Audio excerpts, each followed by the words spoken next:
On March 20th, 1915, Rosetta Newman was born in Cotton Plant, Arkansas, to parents Willis Atkins and Kate Bell Newman. Her father Willis was a cotton picker and singer. Her mother Kate was a singer, mandolin player, and a Kojic preacher for the traveling ministry. Tharpe began singing and playing guitar at the age of 4 and was considered a child prodigy by the age of 6. The Tharpe family traveled throughout the South, performing for various audiences until the family moved to Chicago, Illinois around 1925. The Tharpe family began performing at the 4th Street Kojic Church in Chicago and around the United States, igniting audiences with their skills and flair. Tharpe was gaining notoriety as a young talented singer and guitar player. She was one of the few black female guitarists making a name at the time. In 1934, Tharpe met and married a Kojic preacher named Thomas Tharpe, and the couple lasted a few years before they divorced. Following her divorce, Tharpe's stage name became Sister Rosetta Tharpe. She moved to New York with her mother and signed a record deal with Decca Records in 1938. At the age of 23, Tharpe became Decca Records' first gospel artist and recorded her first 4 songs: Rock Me, That's All, My Man and I, and The Lonesome Road.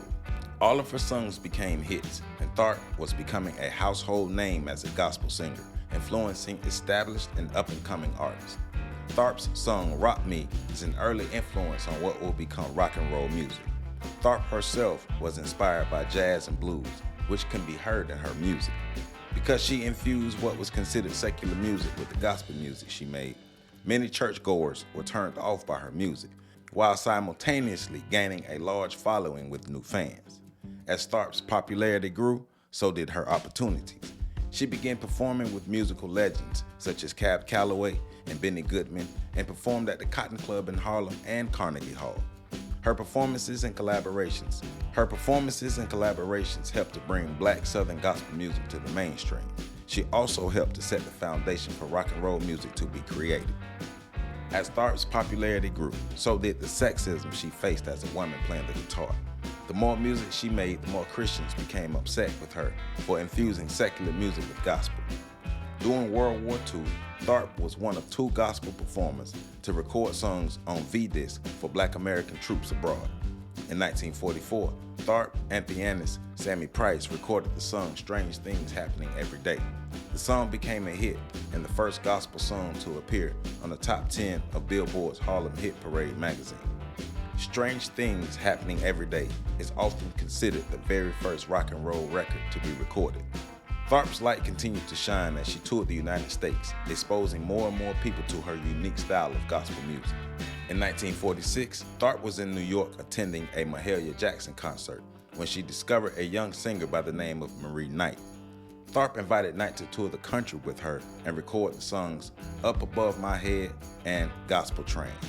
As time passed, Tharpe and Knight's relationship took a toll after Knight lost her children and mother in the fire. Knight desired to become a solo artist, and rumors were spread that Tharpe and Knight had a romantic relationship.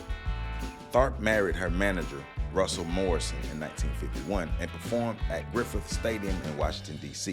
In 1956, she recorded the gospel album Gospel Train with a black gospel quartet named the Harmonizing Four.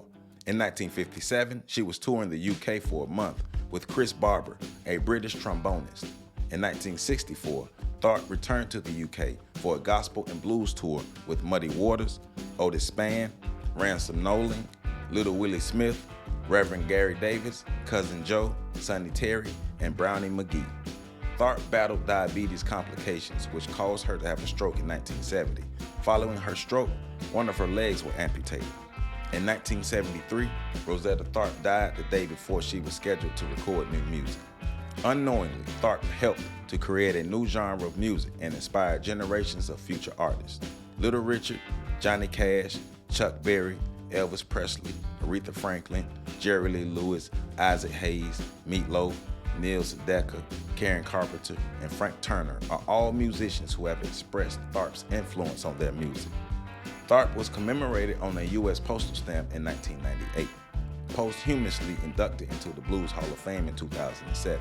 A 4-hour BBC documentary about her life aired in 2011. The PBS series American Masters featured her in 2013.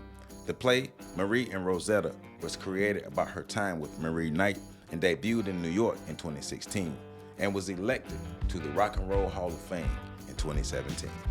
She recorded 14 albums, and 3 of her singles appeared atop the Billboard charts between 1945 and 1949. To the legendary singer, guitarist, and innovator Rosetta Tharpe, we proudly stand on your shoulders.